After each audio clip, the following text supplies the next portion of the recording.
Nagbabalik po muli ang inyong lingkod at nagbabalita ng mga balitang dapat nating malaman dito sa ating bansa. Ito ang Balitang Pambansa.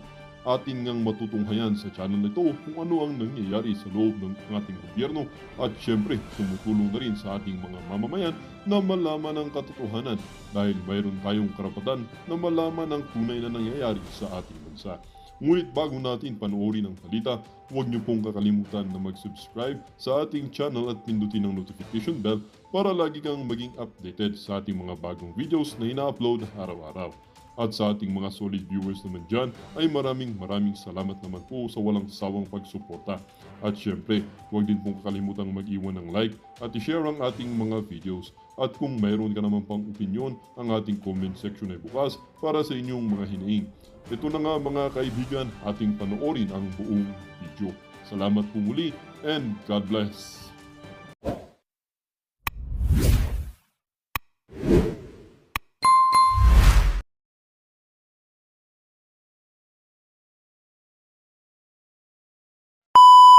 Naku, sa December pa ho yun.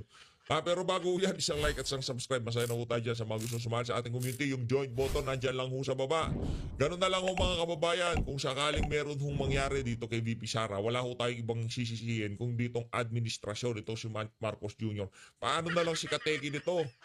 No, baka dahil nag-viral si Kateki, gano'n.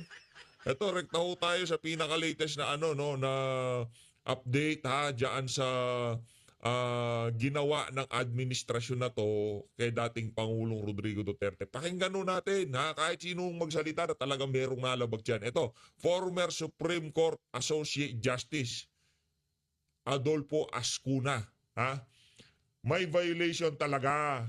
Wala ng treaty dahil nag-withdraw na. Ito, pakinggan nun natin mga kababayan. Ang hirap po kasi dito kay Boying Remulla diyan sa mga tagapagsalita ng pamahalaan, kesyo meron daw ho tayong commitment sa Interpol. Ito, pakinggan ho natin itong si Adolfo Ascuna. Pakinggan ho natin ang mga sasabihin niya dito sa video na to. Okay? The habeas corpus case is now filed. That's what exactly what I was going to ask about, which is perfect because you have a yeah. justice of the Supreme Court. It's pending in the Supreme Court. There's a habeas corpus filed by the children of President Duterte. Yes. There's an argument that it is no longer, it's already moot because he is already there in The Hague. Therefore, what's the point for a writ of habeas corpus? And there's also an argument saying that number two, well, writ of habeas corpus only applies if a person is illegally taken away. And you have to show to the court why he was taken away and show his body to the court. Now, in this case, they're saying, but he was surrendered validly pursuant to an agreement with the Interpol. And then again, he's now in the ICC. So what is your view on that as far as the habeas corpus cases are concerned? Okay. Ito, pakinggan ho natin. First of all, it's not muted. This habeas corpus case simply because we can no longer return the former president because he's already in the hands of the ICC. So habeas corpus will not lie because it's supposed to be to return the body. Yes. But there's also another dimension of habeas corpus, which is the legality of the surrender. And that's not muted. The court can rule on that. On the legality, my opinion is that Section 17 of Republic Act 9851, which provides that in case someone already being investigated by international tribunal, the Philippines may surrender such person. But the last sentence says, pursuant to treaty obligations. Yes. Yun, pursuant to treaty obligation. Hindi pursuant to Interpol obligation. Yun ho yun.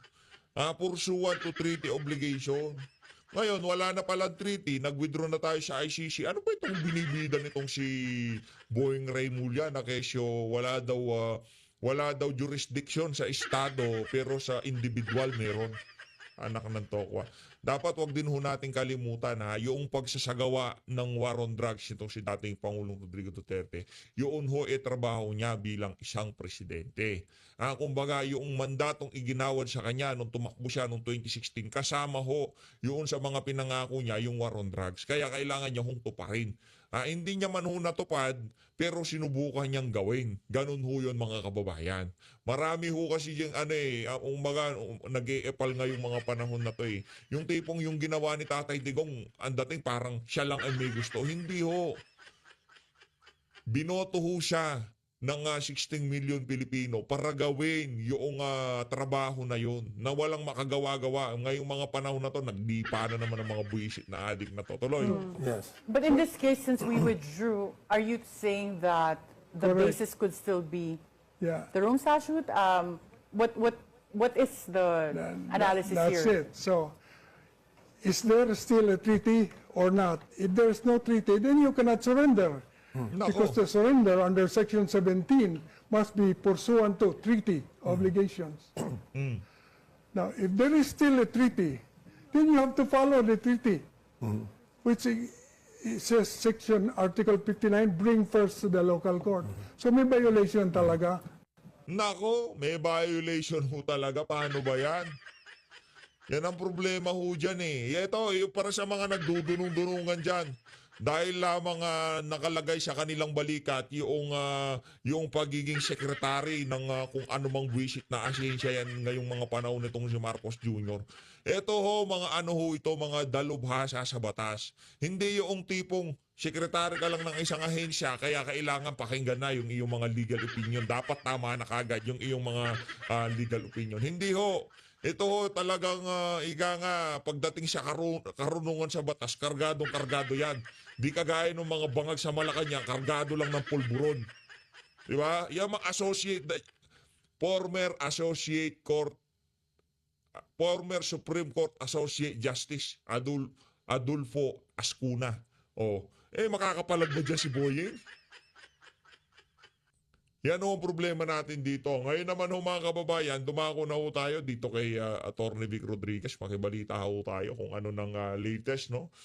Dito kay Attorney Vic, no? Diyan sa nangyayari ngayon sa Senado, diyan nangyayari sa House of Representatives, dito sa mga kandidato ni Tatay Digong, ang Duterte, o Duterte 9 kung tawagin. Meron hong napasamang isa, itong si Doc Mata, kaya yun, nandun na nga naman, sinama na, kaya Duterte na ho ngayon. Pakinggan ho natin ito mga kababayan. Po, malapit na, wag po natin pababayaan ang Duterte 9 sa Senado. Duterte 9, sakto pa si ito. Ito po yung Duterte approved, Duterte endorsed, at Duterte certified senatorial candidates. Siyempre po, ang aking numero, number 56 sa balota, Attorney Vic Rodriguez, Senador po ninyo. Mahalaga na tulungan po natin yung buong Duterte 9 candidates. Sapagkat alam naman po natin na kung ano ang nakataya dito sa nalalapit na midterm election. Hindi po, alam ko na hindi po lingid sa inyong kaalaman na kung paano patuloy na linalapastanan ng ating sanggol batas. Nandiyan po yung pagpasa nung napakasagwa, napakasama at napakakurap na 2025 national budget. Hindi po natigil dyan. Nandiyan din yung patuloy na pagbabanta na busalan. Ang lahat ng nagpapahayag ng kanilang saluobin at damdamin sa maling direksyon ng ating gobyerno, sa maling direksyon ng ating pamahalaan, magiging na paglabag sa ating Bill of Rights, Article 3, Section 4. At ganoon din, huwag nating kalilimutan kung paano sinalbahe ni Napastahan ang karapatan ni Pangulong Rodrigo Roa Duterte. Hindi siya pinagbigyan. Yan ho ang lagi nating yung wag kalimutan ng ating mga kababayan ay yung ginawang pagsalbahe dito kay dating Pangulong Rodrigo Duterte. Yung pagtanggal sa confidential fund, nandun na yun. Yung pag-uusap dyan sa impeachment ni BP Sara, kailangan manalo ng mga kandidato natin para mapigilan yung mga kabuktutan ng administrasyon na yan. Teka lang ho mga kababayan, ha. Ito, kakapasok lang ho nito. Mainit-init pa ho ito. Ika nga, mainit-init pa. Ito, kakapasok lang ho nito mga kababayan. Ito yung pinaka-latest na lumabas na survey. Nakita ho natin sa post itong si Senator Christopher Bongo. Sino ho bang mga nandito sa listahan na to? Talaga naman napakaganda ho ng mga naglalabasang survey ngayon. Kasi yung mga kandidato ho natin talagang umaalagwa. Una na ho itong si Senator Christopher Bongo. Nasaan na yung si Tulfo? Ano nangyari dito kay Erwin Tulfo? Trapo ka kasi. Tapos sa mga kandidato natin, nakuuna itong si Senator Christopher Bongo, itong Tulfo Erwin, Tulfo Bitag Ben, tsaka itong si Soto. Naku, trapo din ho yung mga, walang kwenta yung mga yan. Tapos sinundan ho siya nitong si Senator Bato de la Rosa, yung number 5. Tapos yung si Pia Cayetano, yung si Bong Revilla, huwag mo iboto yan. Isa sa mga higa nga salot sa gobyerno. No? Wala ko tayong mapapala dyan sa tao na yan. Revilla eto yung nagbudots lang nanalo. Ngayon gusto na naman hong makaisa, bibigyan nyo pa ba? Ito, si Willie Revilla gusto ring pumasok. Etong si Lapid, Binay Abi, naku, Villar Camille, Pacquiao Manny, Lacson. Doon pa lang pumasok itong si Salvador Philip at itong si Congressman Rodante Marcoleta. Mali. Walang kwenta itong survey na to. Parang naglagay sila ng mga ilang Duterte, dalawang Duterte, yung mga nakaupong senador para hindi masyadong halata. Pero base dito sa ating nakikita, para ilabas ng mga Duterte supporter, i-share nitong si Senator Christopher Bongo, mautak nga naman yung mga naglalabas ng mga survey ngayon no? Dahil alam mo nila ang isa naman talaga sa pinakamataas na survey ngayon itong si Senator Christopher Bongo. Lagi ko siyang inuuna para yung mga nasa lineup ng mga mambubudol talagang umalagwa din. Ika nga pagka senior nitong si Senator Christopher Bongo to, makita din itong pagmumukha nitong si Tulfo, nitong si Soto, mga walang kwenta ho yan mga kababayan, huwag yung iboto ha. Kung iboboto nyo yan si Soto, hindi naman ho magpapahuli itong si Atty. Vic Rodriguez pagdating sa ika nga. Ngayon kasi pagdating sa veterano, magaling sa batas, kesyo, di ba?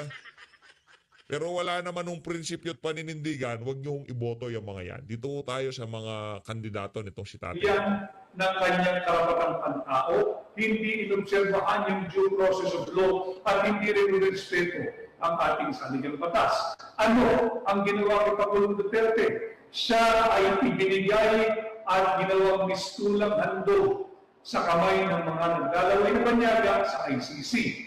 Ngayon, bakit kinakailangan po na magkaisa tayo? Tulungan po ninyo ang Duterte 9 senatorial candidate sapagkat bukod po sa mga nangyari yan, nariyan din ang banta na nakawin mula sa 32 milyong Pilipino. 32 milyong Pilipino ang posisyon ng pangalawang Pangulo mula kay Vice President Inday Sara Duterte. Nariyan nakabimbing po sa Senado yung huwag at illegal invalid na impeachment complaint laban kay Vice President Inday Sara Duterte. Kaya kinakailangan po natin ng numero sa Senado, tulungan po ninyo yung tinatawag natin Team Suka. Tandaan mo natin, yung Team Suka, ang suka po, ang kalaban ng mga tanso. Ang suka po ang kalaban ng Pilipin dito at ang suka po ang patuloy na lalaban at tutugis sa mga nambubudol patuloy sa ating mga Pilipino. At ito nga po ang ating grupo, huwag po ninyong kalilimutan. Iboto ang Team Duterte ngayong May 12, 2025. Ito po ang ating lineup, huwag po ninyong kalilimutan. Yung mga para may gabay po kayo, screenshot nyo na po at alam naman ninyo, limitado po yung ating finances sa kampanya. Lahat po kami, sapagkat tayo naman po Ako, independent candidate, adopted ng PDP, itong Partido Demokratiko ng Pilipinas at ang Pilipinas Duterte pa rin ang Team Suka. So huwag po natin kalilimutan ito, andito po yung mga numero. Number 22, ibalik po natin. Sa Senado, kinakailangan natin ito. Senador Bato de la Rosa. At number 28, huwag po natin kalilimutan, ibalik natin sa Senado, Senador Bongo. At ang aking mga kasama, number 38, si Senador Dante Marcoleta.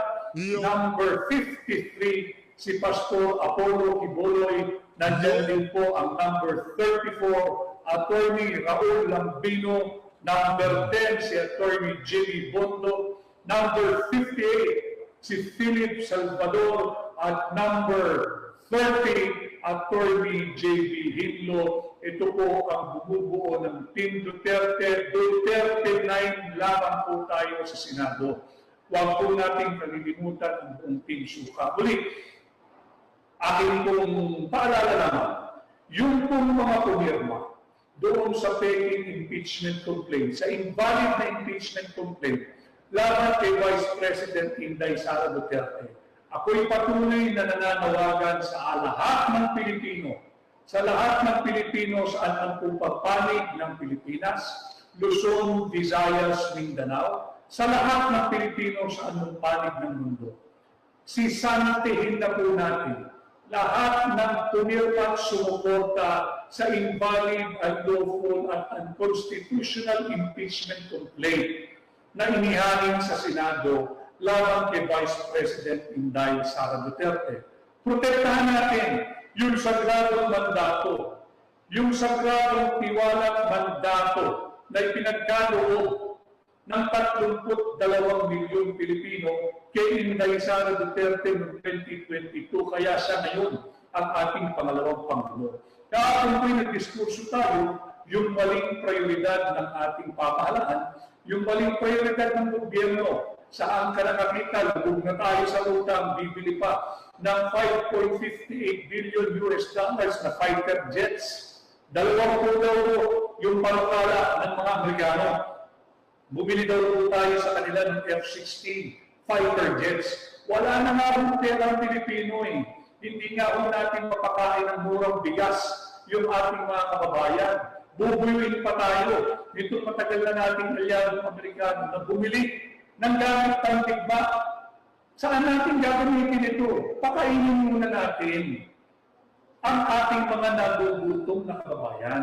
Pakainin muna natin ang murang bigas, murang gulay, murang isda, murang pangunahing bilihin ang higit na marami nating kababayan bago tayo bumili ng mga armas sa pandigma na kumikikil ng buhay. Ang dapat pag-aksayahan ng administrasyon ni Bongbong Marcos ay how to address yung issue ng food insecurity. Kailangan magkaroon tayo unang-una ng food security. At pagkalaan po ng ilang panahon, yung food security na yan, iangat pa natin doon sa mas ideal na estado, yung tinatawag nating food sovereignty. Na meron tayong karayahan na hindi na tayo natatakot, na hindi natin mapakain, hindi lamang ng murang pangunahing bilihin ng ating mga kababayan. Kung hindi, talagang sufisyente o sapat po yung ating ani, sapat po yung ating supply ng pagkain, ng bigas, ng karne, ng isda, ng baboy, ng gulay, pati asin po natin ngayon, imported na eh. Saan ka nakakita? Hindi lamang po yung bigas ang imported, pati asin imported. Ang sibuyas imported, ang galunggong imported, at ang pinakamalaking anomalya at kalokohan, pati po ang korting lilitis kay Pangulong Duterte, imported na rin. Pati po yung mga magistrado na siyang magbibigay ng ato kay Pangulong Duterte, imported na rin. Pati yung taga-usig na siya po mag-uusig o yung prosecutor na siyang hahakol doon sa imaginary cases na isinimpalaban kay Pangulong Duterte, imported na rin. Eh bakit? Wala na ba tayong bukas na korte? Wala na ba tayong magagaling Lahat na lang nga imported. Naklanto ko. Lahat na lang imported. Pati yung hustisya kailangan natin dumayo sa ibang bansa para makahanap tayo ng ganon. Pero sa totoo lang mga kababayan, kaya ho natin lahat gawin yan dito sa ating bansa. Lahat ho kaya natin gawin yan dito sa Pilipinas. Pero hindi gagawin dahil nga ako visit ako dun sa sagot nitong si Marcos Jr. Glad, ano sabi niya? Meron siya sinabi dito kay BP Sara eh.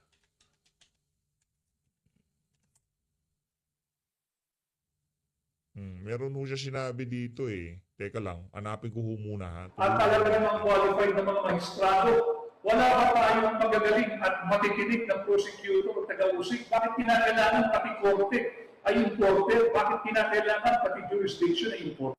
Ang sabi ho niya, glad I could help. Ang sabi kasi ni VP Sara, nagpapasalamat siya dahil nagkaroon sila ng magandang relasyon nitong si Tatay Digong, nitong si Kitty Duterte, di ba? Nagkaroon siya ng yung relasyon nitong pamilya lalong tumibay dahil sa ginawa ni Marcos Jr. Ang sagot ho ni Marcos Jr., glad I could help. Darating din ho panahon nyo. Darating din ho panahon nyo. Mula kay Torre, kay Boying, kay Marcos Jr., kay Lisa Araneta Marcos, kay Tambalusos. Darating din ho panahon nyo. Ika nga, panapanahon lang yan.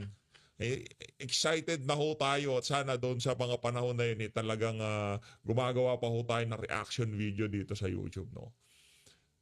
Kung dumating man ang punto na nandito pa tayo at dumating yung panahon, yung ika nga ni Tatay Digong, yung time of reckoning, glad I could help din ang isasagot ko dito kay Bangam.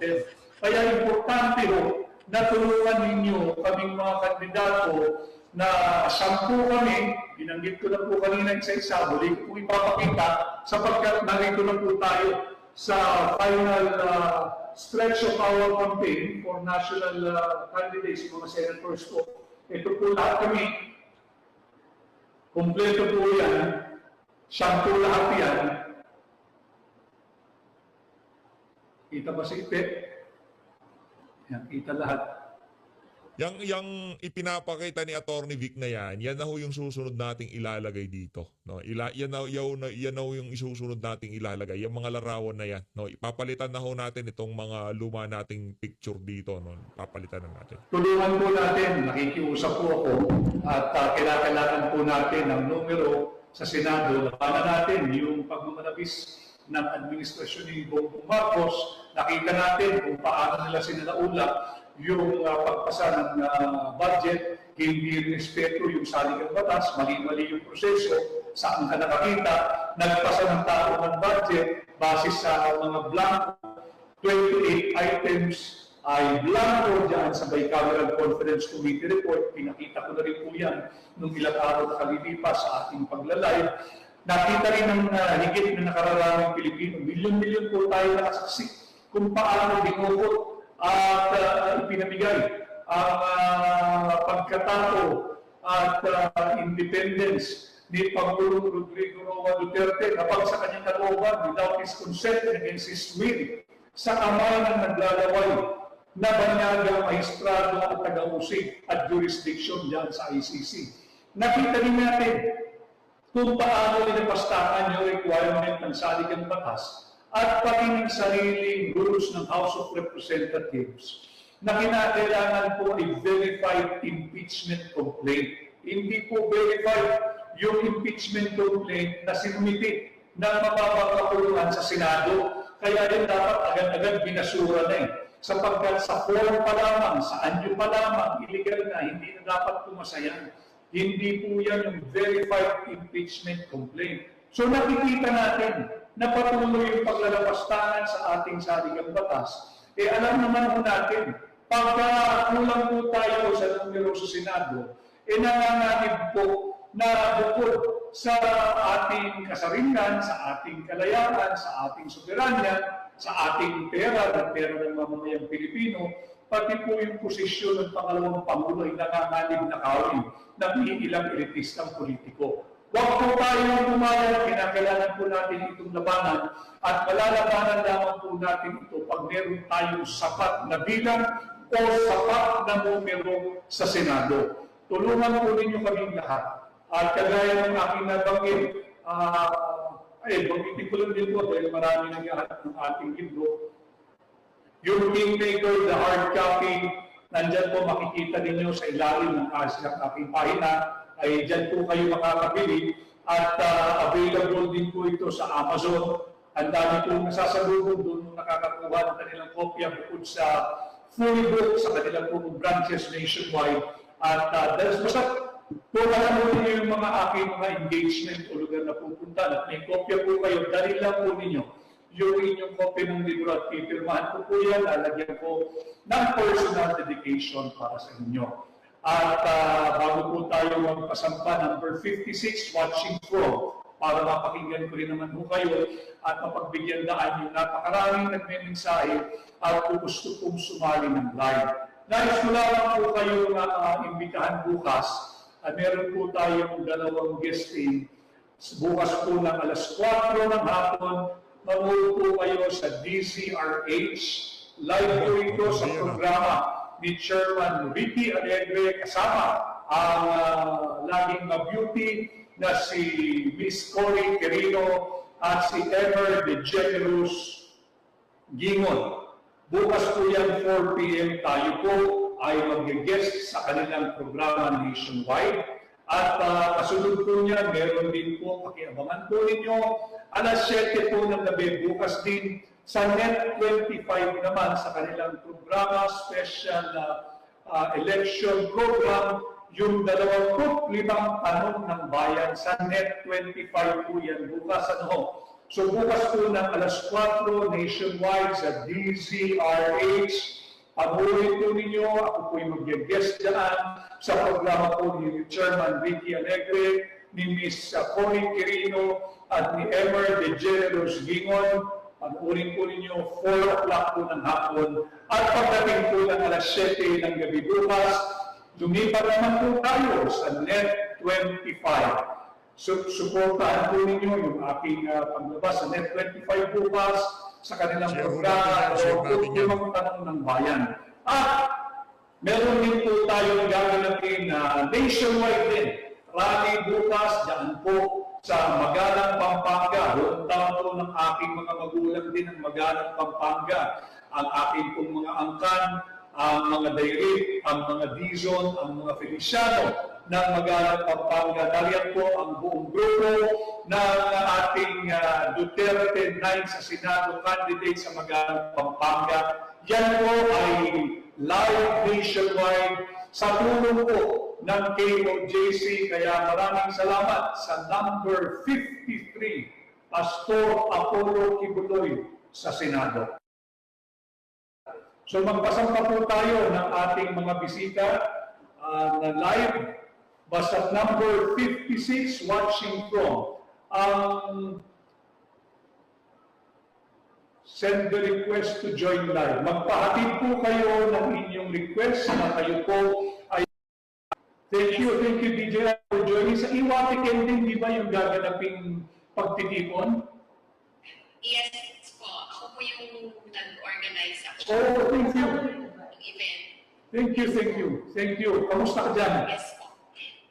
Okay naman po. Natanggap ko na po yung mga pinadala ni Miss Fanny, yung mga banners, everything na i-display dun sa event. Thank you so much po, Miss Fanny. Maraming salamat. And thank you also kay Bunny, aking kaibigan. Matagal ko ng kaibigan niya, si Miss Bunny. Yes, DJ, anong mensahe mo sa kapwa natin Pilipino, OFW, Filipino migrants sa anong panig ng mundo? Actually, attorney, medyo nangamang-tambang. Meron akong some voting dito sa Japan. Pero ganun din sa ibang bansa. Kasi yung iba, hindi sila reiki. Hindi sila masyadong reiki na ako din nga pang medyo nalilito pa rin. Pero meron kasing enrollment, mag-i-enroll po para makaboto online. Tapos yun pagka nag-enroll ka, magkakaroon siya ng trial voting doon sa sa online po, yung dun sa loob ng enrollment process. Ngayon, pag magbuboto po, meron time, attorney. Meron siyang time limit. So, nakakalito, parang magugulat ka talaga. Ako nagulat. Ay, sabi, ano nangyari? Parang matataranta ka talaga. So, yung pong mga bumoto online, sana ang ipapayo po, isulat nyo na po yung mga pangalan, yung ating PDP Laban Straight, yung mga pangalan, pati yung number nila. Then, tsaka po kayo pumasok doon sa online portal kung saan po kayo pupunto. Tama yan. Tama yan, Mali. Para huwag kayo malito. Tama. Maraming salamat sa iyong paalala dahil mauunang boboto yung kayong mga Filipino migrants and overseas Filipino workers. Kunin niyo sana ito kung pagkakataon ito pwede screenshot para hindi kayo ma-pressure pagdating ng halalan dyan sa overseas. Pag-screenshot ito na ang inyong maging gabay para nandito na po lahat ng mga at ito po yung Duterte 9 sa Senado. Paki-picture nyo na lang o screenshot ninyo